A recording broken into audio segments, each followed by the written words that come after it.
Hey everybody, welcome back to English Otherwise. My name is Mr. James, your language leader, your guide, your guru, your mentor, and oh, so much more. Good morning, mushrooms, ladies and gentlemen, boys and girls, brothers, sisters, mothers, misters, and all my cousins.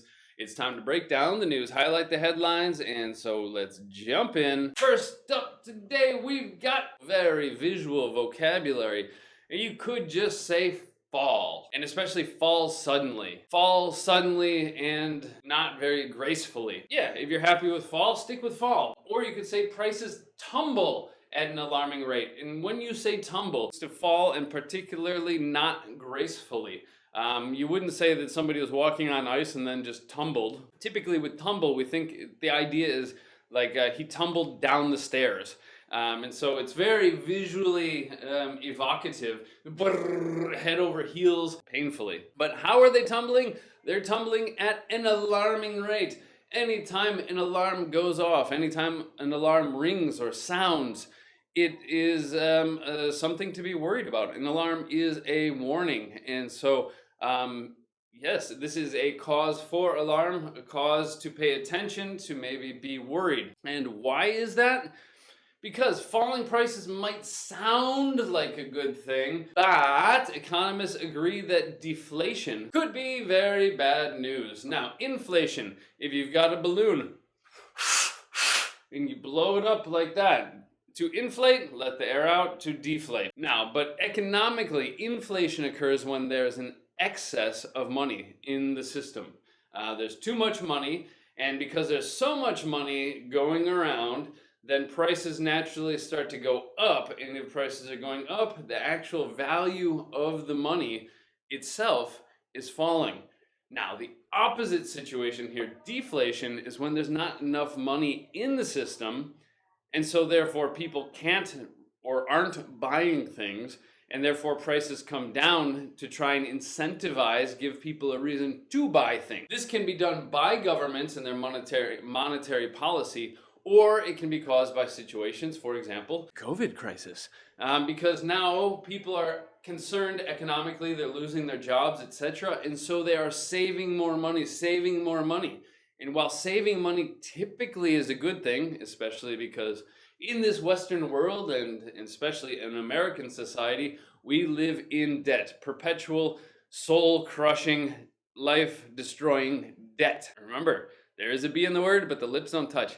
Debt. You would think that saving money is a good thing, but it also means if they're saving, they're probably not paying off their debt, paying it back to the banks and the credit cards. They're saving it, they're also not buying things.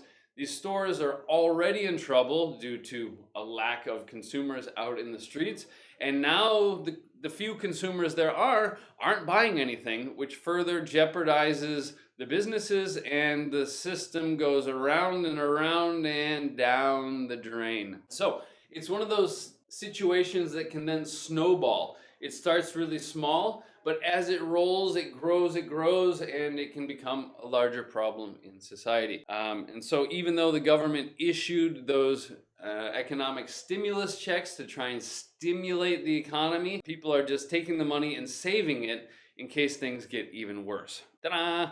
Economics, straight out the gates. Let's move on. COVID-19 baffles doctors with mysterious symptoms. Symptoms of an illness, like COVID-19, are just the physical effects that we can see on the body. For example, a runny nose, a sneeze, a cough, an upset stomach, or diarrhea, etc. High temperature. If you have a fever, that is a symptom. And the doctors are baffled. They are very, very confused, and they do not understand it at all. They're finding more and more of these mystery symptoms. For example, neurological problems. I saw a picture of some toes that were turning purple. And so it's not just a respiratory illness, but it also affects or attacks other parts of the body. You take an adjective, you add an en at the end, and it means to make something, whatever that adjective is. Now, it doesn't work with every adjective, however, there are many out there. Welcome back to Sad Ned Wed, becoming deeper and deeper. What's becoming deeper? Ah, yes, the crisis. And if it's deeper, that's not good, because if you're in a hole, it's not a good place to be, in a hole. And so we'd like to go upwards where we have a nice view. Coronavirus slayer. To slay is a verb. It comes from, I think, like German, schlagen. Anybody that speaks German out there, correct me. To kill in a very graphic way. When we say slay, we think of a knight in the armor and a sword going to kill the dragon. And so this guy is a coronavirus killer. Yeah, all right. Contrasts with Trump. Here it's being used as a verb. Often we use it as a noun. There is a lot of contrast between these two things. Just like in photography, if you increase the contrast, it makes things look more and more different. The blacks become blacker and the lighter shades become lighter. And it really exposes the divide. It really highlights the differences. Testimony, his official speech to probably the Senate or the government, is very different from... It isn't just a respiratory disease. It's not just pulmonary, dealing with the lungs. It hits and it hurts. The whole body. Here we go. On Monday we had stoke. Lo and behold, somebody uses the verb or the word, and then other writers start using it, and it just becomes the soup du jour, if you will. But to stoke, usually we stoke a fire, quite literally. And so whatever comes after the word stoke is the figurative fire, right? And to stoke means to add fuel to the fire, to shovel in more coal, more wood, maybe some nitrous, to make it burn hotter, to make it more explosive. And so here, in this case, it's homophobia. This virus outbreak is making that become stronger, more powerful, more explosive, more dangerous. Unfortunate that a new cluster, that was the same headline from yesterday, has emerged from nightclubs. Little quick dependent preposition. Apologize to someone for doing something. Apologize to someone for doing something. About and so your respiratory system are your lungs and the way then it delivers oxygen to your blood and keeps you alive. He was negligent and he might be a spy. Whoopsies. Immunity. Now, it's a common word we see now, especially nowadays with this virus around, because once you get a virus, say like the one for chickenpox, then your body builds antibodies and you cannot get the virus again. And so you have built immunity to the virus. If you're immune to something, it means that you cannot be affected by it. You cannot be damaged or hurt by it. And here, though, they're talking about financial records, not even about viruses. Plays on words, using a word from one topic and applying it to another. Face the threat of a typhoon this week. In the Atlantic, we call it a hurricane. In the Pacific, we call it a typhoon. It's just a massive, massive storm that usually brings a lot of water inland, and strong, strong winds blows things away. Interestingly, the name typhoon is also, or the word typhoon is also a name in Turkey.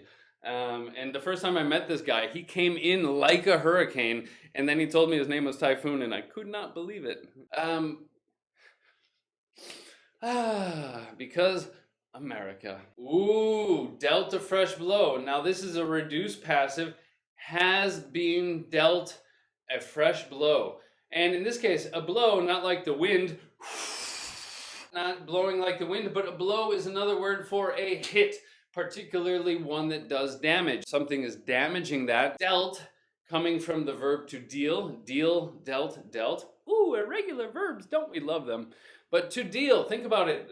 Like in a game of cards, Texas Hold'em, there's the dealer, the person who distributes the cards, right? Or you have auto dealers, the people that sell and therefore distribute cars. Or drug dealers, the people who sell and therefore distribute the drugs. And it's just a collocation. To be dealt a blow by someone, and it means it's damaging your efforts to accomplish something. Ta-da! All right, and more crazy people and a tragic story. A railway worker dies from the virus after being spat on. And look at that, another passive. After we've got a preposition here, and with a passive, we need a form of be because it's after a preposition. Then we know we need a gerund, and then we need the third form of a verb, the past participle. Spit, spat, spat. Somebody spat on the railway worker because people are not reasonable. But who spat on them? By some psycho, a jerk. Adverb, high probability that it'll happen. Probably, after I finish this broadcast, I will likely eat some breakfast. Unlikely, unprobable. And so in this case, it means surprising. It's something that you would not expect. An unlikely animal. We don't know for sure. The key to doing something, killing off the virus, to kill it off, or to, as we've had before, wipe it out, much like an asteroid wiped out the dinosaurs, to erase it from existence. Yeah, to kill something off means to eliminate.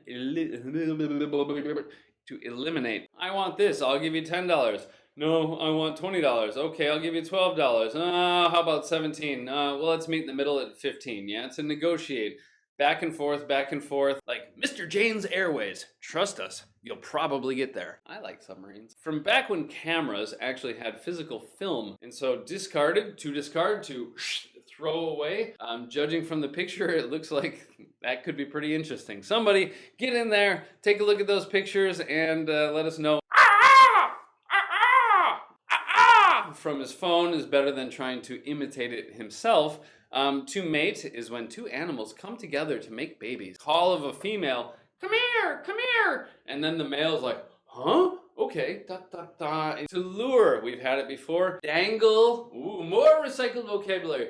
Dangle something out there that is designed to attract 30% off this week only. To lure in the customers. Because coo is what pigeons say, since we're making bird noises. A rival is somebody that you compete against in a competition. They're not really your enemy. Don't like those East Siders, hate those West Siders, but you're all from the same town, and so really you're not truly enemies. And it's off to a rough start. It means starting things is not going as well as they hoped. Yeah, making progress, got the wheels turning, moving forward. No one is buying pants. Ta-da! Soaring like an eagle through the sky comes from down here, and that's why we say it's your gut. Trust your gut. To fool somebody, to trick somebody, to deceive somebody. I could tell you that I'm 25 years old, but I don't think that I would fool you. If I'm 25, I'm the most tired looking 25-year-old. Remember, don't believe a word I say unless it's about the language. And you'd be playing, and then suddenly the game would kind of like freeze and go. That glitch was a little thing called COVID-19, and so we're not going to be seeing anybody. But disingenuous, such a good word, I love it. And disingenuous means not honest or not sincere, but especially in a way where you're pretending that you don't have as much information as you really do, or you don't know as much about a situation as you really do. And so you're just kind of playing dumb, yeah, or playing innocent. Oh, I'm sorry. Did that offend you? I didn't know that. Yeah.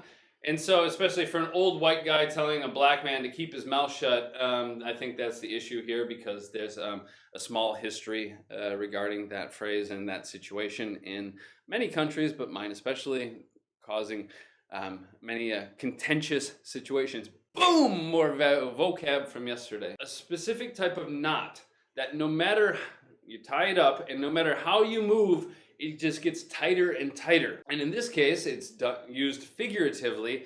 And so it means no matter what action you take, it also has a negative effect. Even if they still have their job and things are reopening, they're also the people most at risk from the virus. Geez, I keep forgetting to move my arrow. Silly me. I get so excited about the next word that I just forget to move. Principles are those ideas or concepts that guide your life. Liberté, fraternité, égalité. Life, liberty, and the pursuit of happiness. Supersonic flights. You're literally looking at it, but it means that it's something that you want or something that you want to do. I was shopping around Amazon the other day, looking at a bunch of different stuff, and you know, I've got my eye on a brand new unicycle because mine is worn out because I ride my unicycle too much, and this one has shock absorbers. So when I go mountain unicycling, I won't hurt my tailbone so much. Lies. That has been breaking down the news for English Otherwise. Really, I know that there's a bunch of people out there that like to watch, and that's great. Love you. Thank you very much. But do, especially here on Twitch, it really helps if you log in and click follow. Similarly on YouTube, because I chop stuff down and I put excerpts or parts of broadcasts, Twitch streams onto YouTube. Really does help if you click that like, subscribe, and the bell, and add some comments and the thumbs ups and the AOKs and the elbows and whatever. It helps a lot, especially for a new channel starting out. And so that's it for English Otherwise, breaking down the news today, Wednesday, the 13th of May. And happy birthday to my sister-in-law, Nazan. Hope you all have a great day, and see you soon.